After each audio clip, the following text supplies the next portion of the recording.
Yesu ashimwe bene data.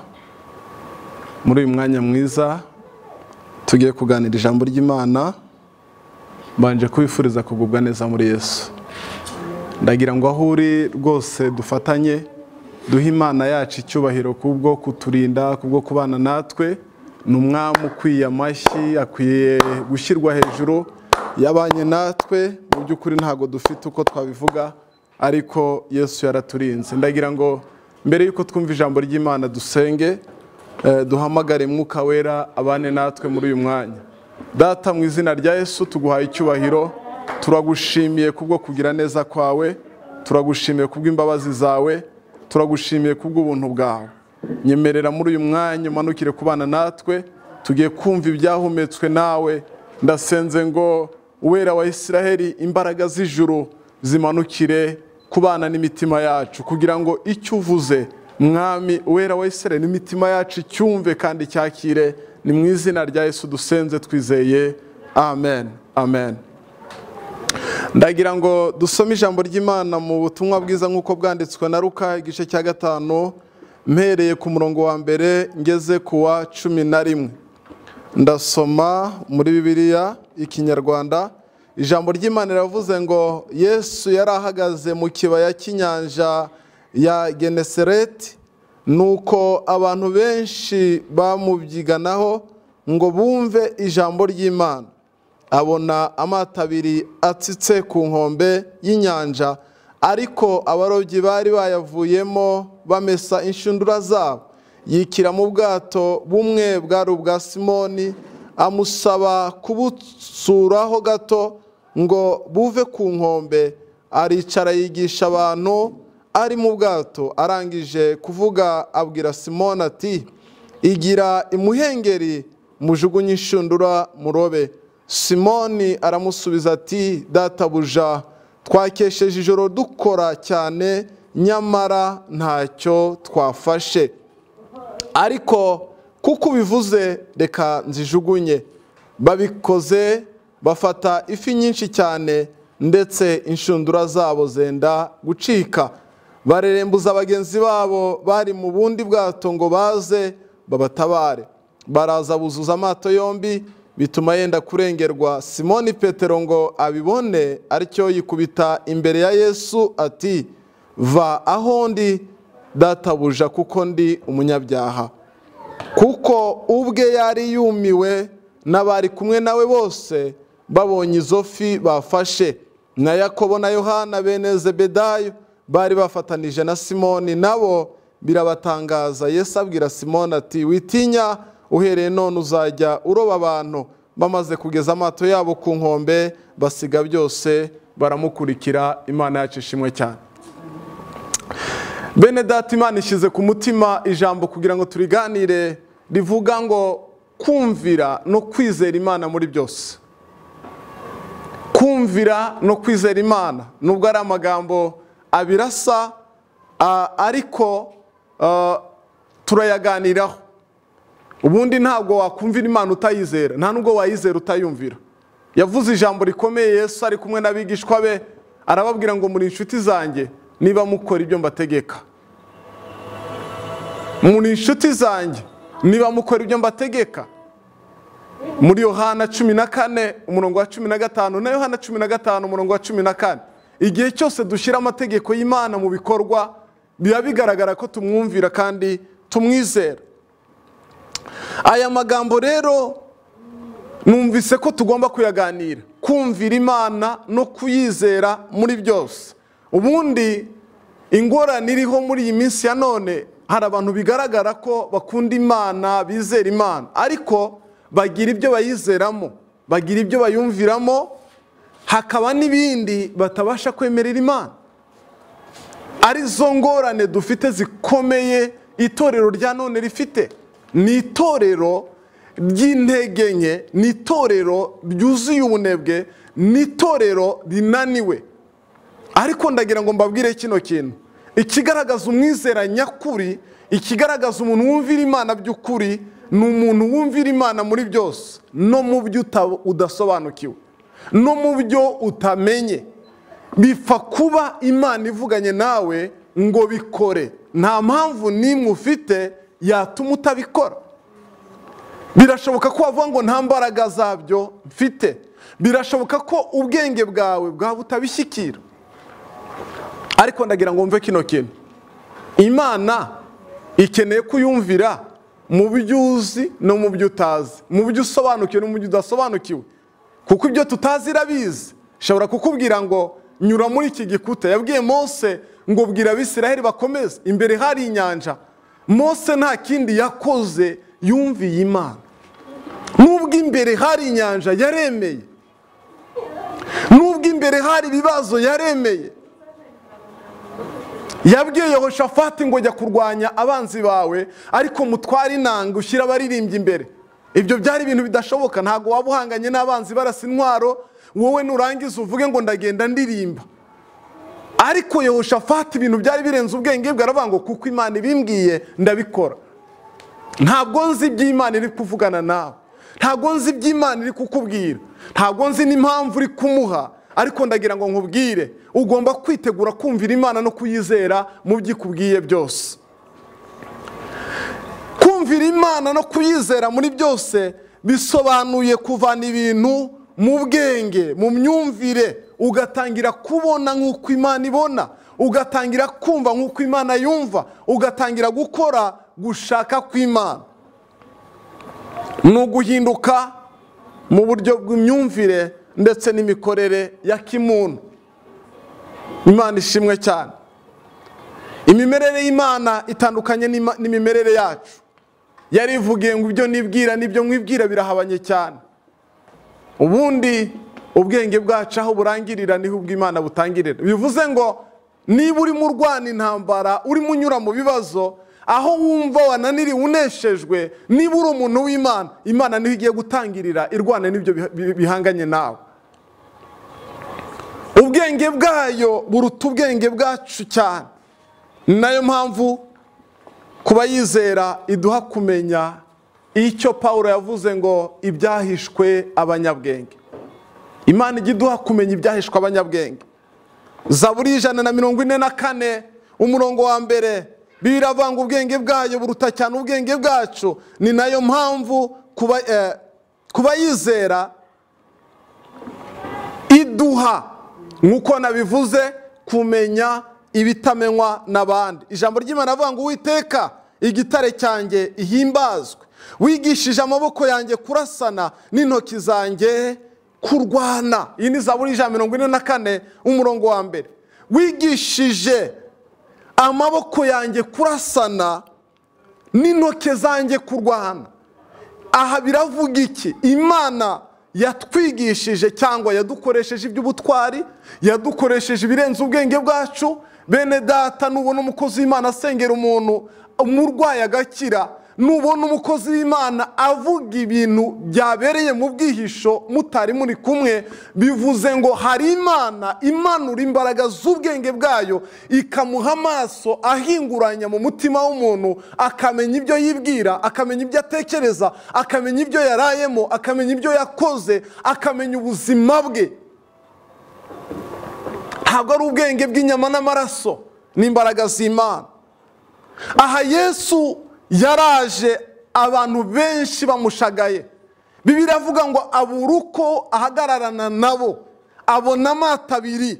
Aya mato yari aya Petero, ngo arangije abatira ubwato bumwe. Ubu bwato yabatiye ngo bwari ubwa Simoni Petero. Arangije atangira kubwiriza. Bibiliya yatubwiye ngo atangira kwigisha abantu, ariko arangije amenya ko aba bagabo baraye baroba ariko nta mafi babonye. Ngo arangije ngo arababwira ngo mufate mugende mwatsa amato yanyu mujye muhengeri, nimurangiza munage inshundura. Ndagira ngo mbabwire bino bintu, nubwo ntari umurobyi njya nganira nabo, ntago twaturi ibiyaga ariko nganira nabo.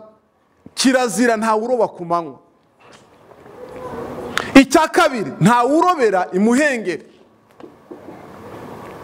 Byari ku manywa, noneho akora amahano. Yesu arababwira ngo mujye muhengeri munageyo inshundura.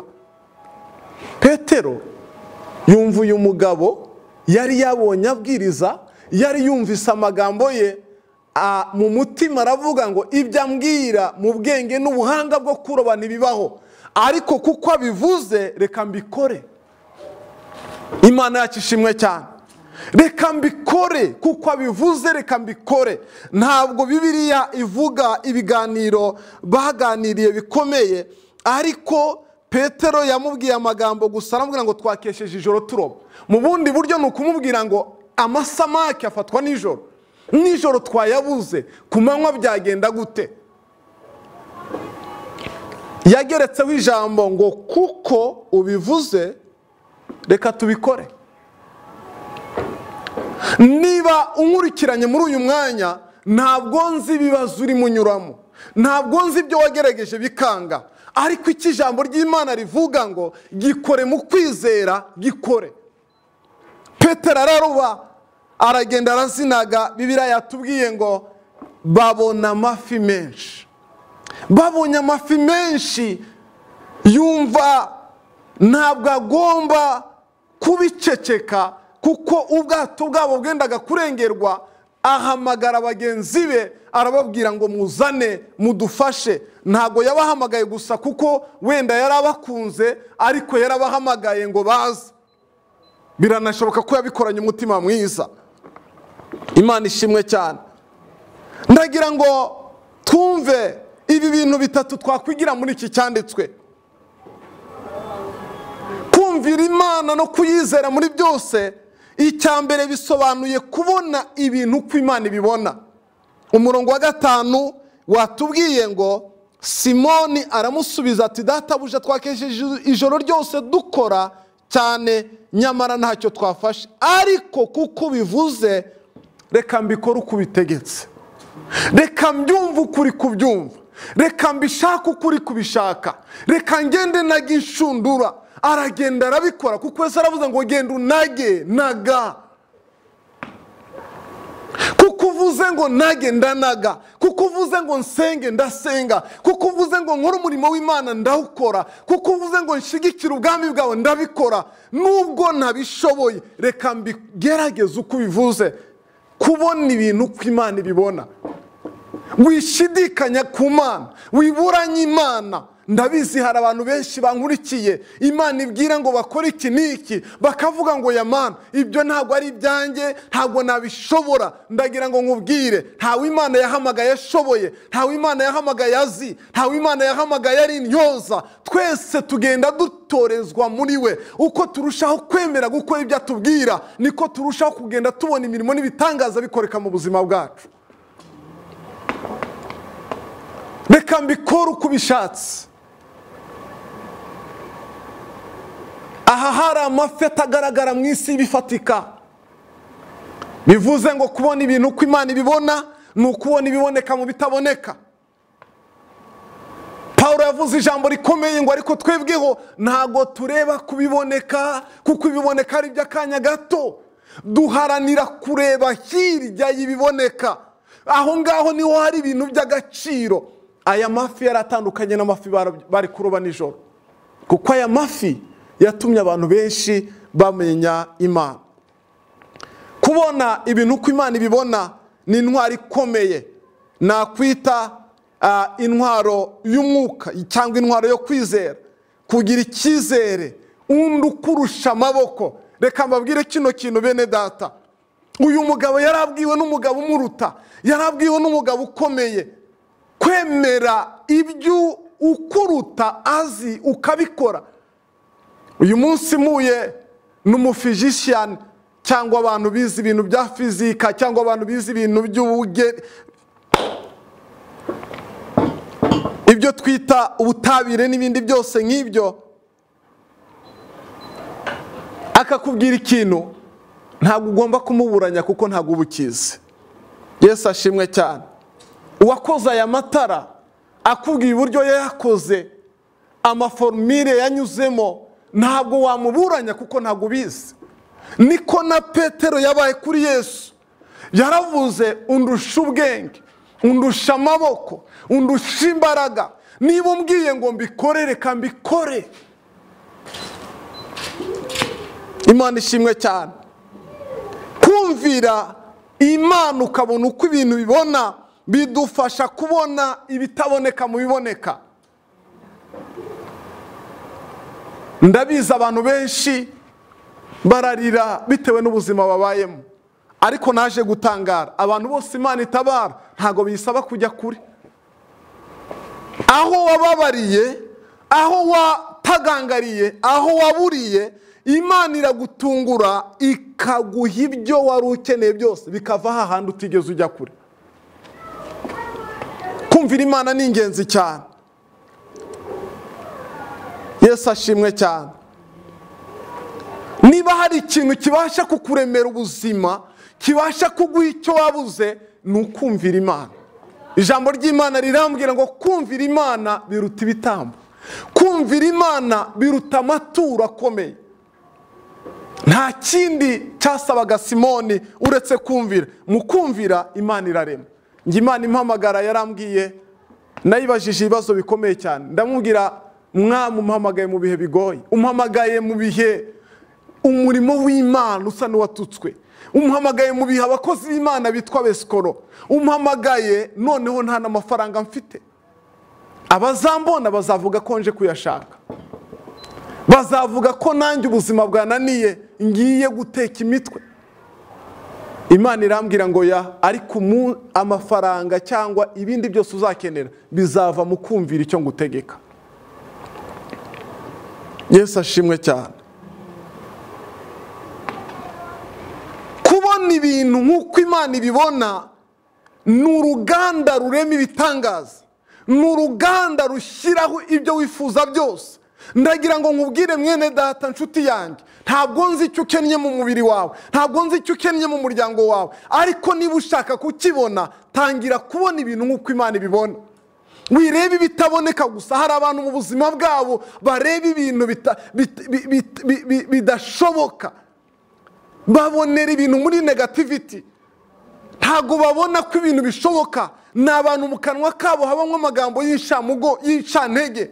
Urababwira ngo nakora ibi, akubwira ati oya, yewe we Kigali urajya gucuruza, n'abandi barafunze, muri Matewusi ntiwajyayo, ntabwo byashoboka. Barakubwira ngo n'abacuruzi bakomeye byaranze. Ntabwo uyu muntu ashobora kukubwira ngo ibintu birashoboka.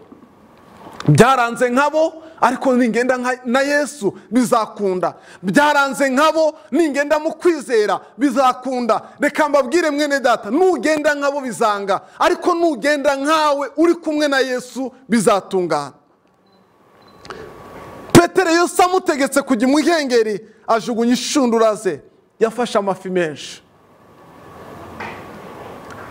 Ndagira ngo mwumve rino jambo. Yesu yaravuze ngo nimugira kwizera kungana n'akabuto ka sinapi, muzategeka imisozi, muzategeka ibintu biremeke, amafaranga muzayahamagara aze, icyubahiro muzagihamagara kize, kubera ko mwagize kwizera. Kuko ijambo ry'Imana avuga ngo mu kwizera byose birashoboka. Abantu bamugezeho barwaye, arababwira ngo kwizera kwanyu kurabakijije. Kuroba ku manywa, ifi bundi ku manywa zijya hasi ku mucanga, zijya ku mucanga. Noneho icya kabiri, imuhengeri ntazibayo. Zaburi ya 84 iravuga ngo abafite mu mitima yabo inzira z'igisiyoni, iyo bageze mu gikombe cyitwa Baka bagihindura ahantu h'amasoko. Ahatari ubuzima burahaba, ahatari amafaranga barayazana, ahatari icyubahiro barakizana, ahatari ukumenyekana baramenyekana, kubera kwizera. Babona iby'Imana ibona. Imana ishimwe. Kwizera nabyirutse ba mama bakijijwe kera bavuga ngo ni ubusazi. Bari barabuze uburyo babidefinisa, batanga ubusobanuro nyabwo. Ariko kwizera ntabwo ari ubusazi, ni ukumenya imbaraga z'Imana. Paulo asengera Abaefeso yaravuze ngo ndabasabira kugira ngo mumenye n'imbaraga ze zikorera muri twe. Niho yavuze ngo ibasha gukora ibirenze ibyo twibwira n'ibyo dutekereza, nk'uko imbaraga ze ziri zidukoreramo. Imana yacu ishimwe cyane. Byari nk'ubusazi kuri Petero wari umunyabwenge, wari umuhanga mu kuroba, kugira ngo ajye kunaga inshundura ku manywa. Byari nk'ubusazi kubikora, ariko muri Yesu turasara, muri Yesu turerura.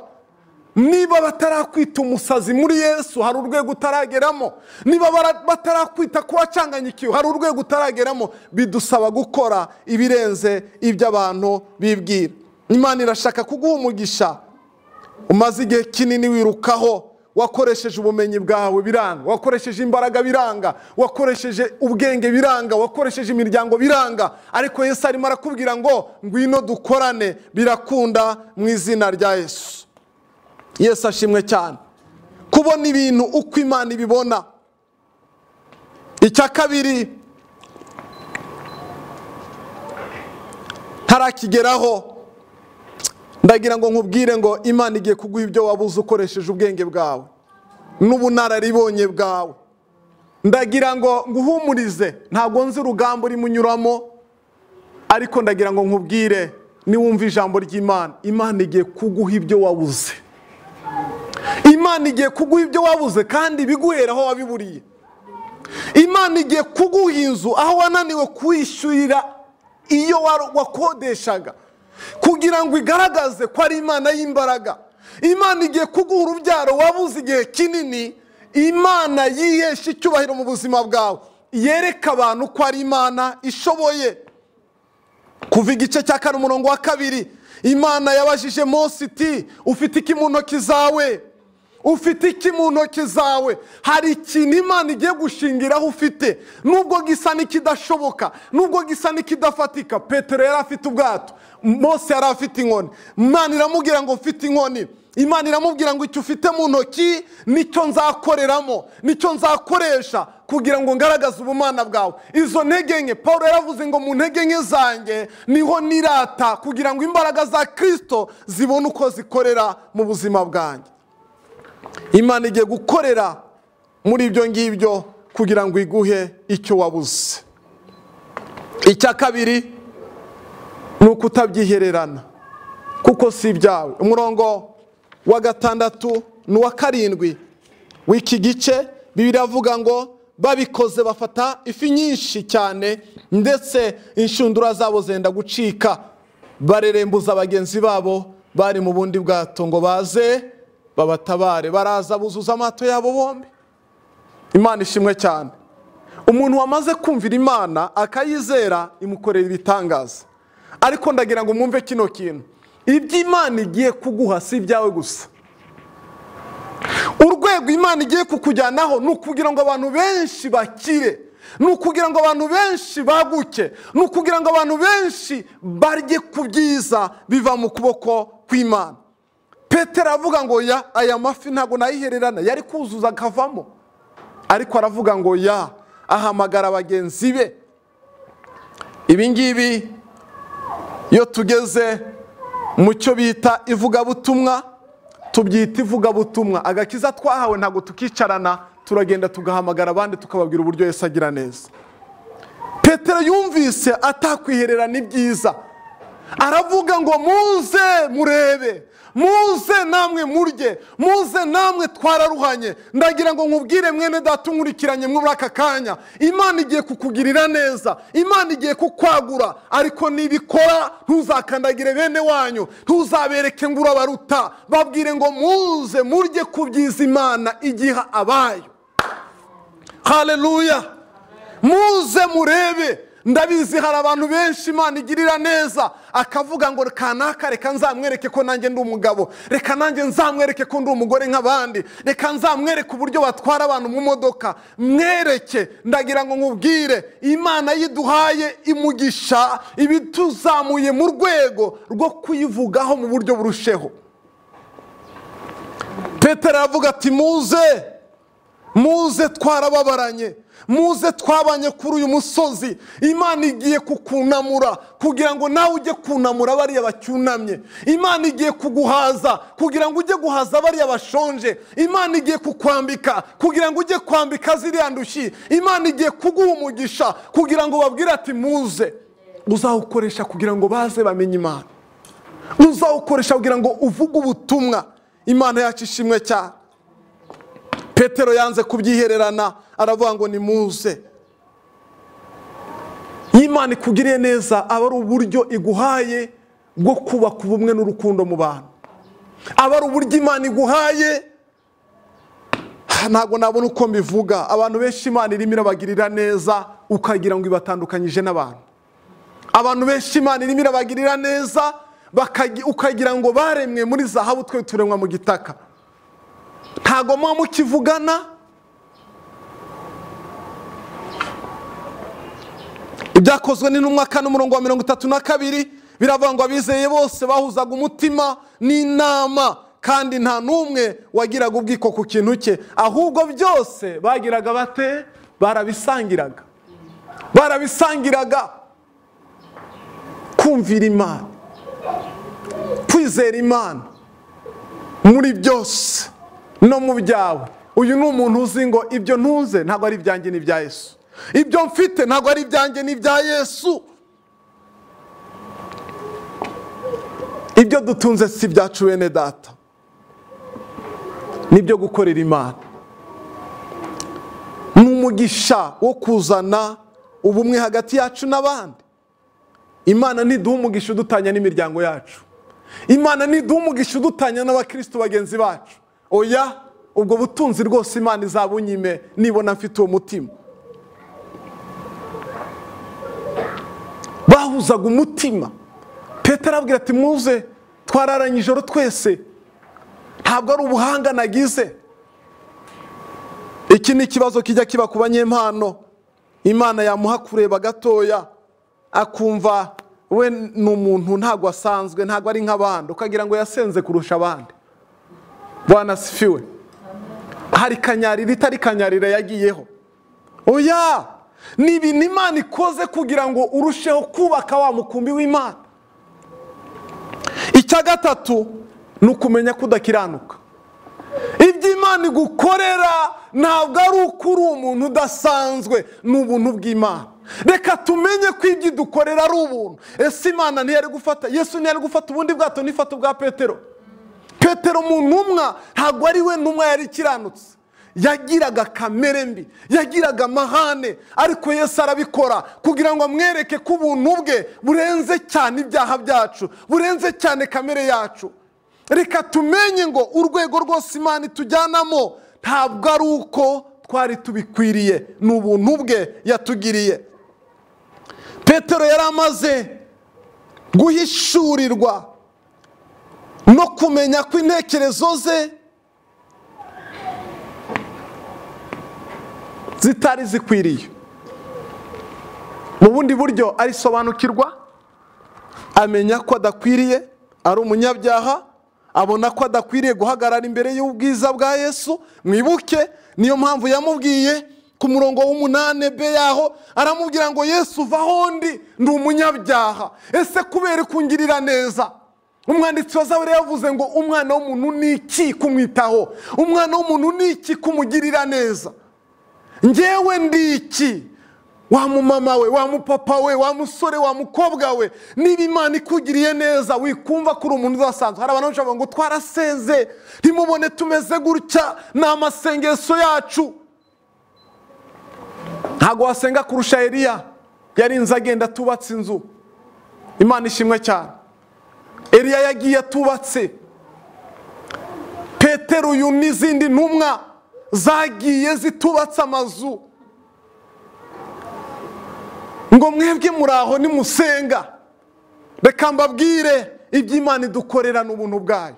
Ibyo Imana idukorera n'ubuntu bwayo. Reka tumenye ko tudakwiriye. Kumenya ko udakwiriye ni ibanga ry'umutima uciye bugufi kugira ngo Imana irusheho kugushyira hejuru. Ni ibanga ry'umutima uciye bugufi kugira ngo Imana irusheho kukwagura. Harababona barabonye umugisha bakibwira ko ari bo bakiranutse kurusha abandi, ariko Imana yabahishurira imitima yabo. Reka mbabwire bene data, nshuti z'Imana, muri uyu mwanya mbabwire abakristo benshi, abakozi b'Imana benshi, Imana yaduhisha imitima. Mumenye imitima yacu ntago mwatuza imbere. ariko Imana itugirira neza. Shakaga kugira umutima mugari, ahamagara bene wabo ndetse abwira na Yesu ngo ntuhagararane nanjye kuko ndi umunyabyaha. Reka tubwire Yesu ko turi abanyabyaha. Erega nuko tumuze imbere tumwereka ko dukiranutse. Mana ntungirira neza kandi nsenga, ntanga ibyacumi, ntanga amaturo, ibyo ntago bigukorifyinga nk'umukiranutse. Twitwa abakiranutse kubera amaraso ya Yesu. Twitwa abakiranutse kubera icyo Yesu yakoze ku musaraba. Ngiye gusenga Imana, ariko aho uri ndagira ngo ubwire Yesu ngo ntago nkiranuka, ntabwo ndi umukiranutsi ku bwanjye, ariko kubwa amaraso yawe ndakiranuka. Ibyo nagerageje namaze kumenya ko nizeye nkakumvira wabitunganya. Ngwino Mwami, niteguye kumvira ubushake bwawe. Data ndagushimiye kuko uri Imana yumva gusenga, uri Imana yo kwizerwa ibihe byose, uri Imana yo kwiringirwa ibihe byose. Ijambo ryawe ritubwira neza ngo uvuga ko atari umunyabyaha abakugize umunyabinyoma. Nibyo turibo, ariko nanone turabakiranutse kubw'amaraso yawe, kuko ijambo ryawe rivuga ngo bakwizeye wabagize abana bawe. Turi abana bawe. Ibyaha n'urwandiko byaturegaga wabibambye ku musaraba. Nyemerera uduhe imbaraga, udushoboze kumvira iki jambo ryawe rivuga, kugira ngo tubashe kubona imigisha yose iva mu kukumvira. Urakoze kuko mva gusenga mu izina rya Yesu. Amen. Yesu abagirire neza.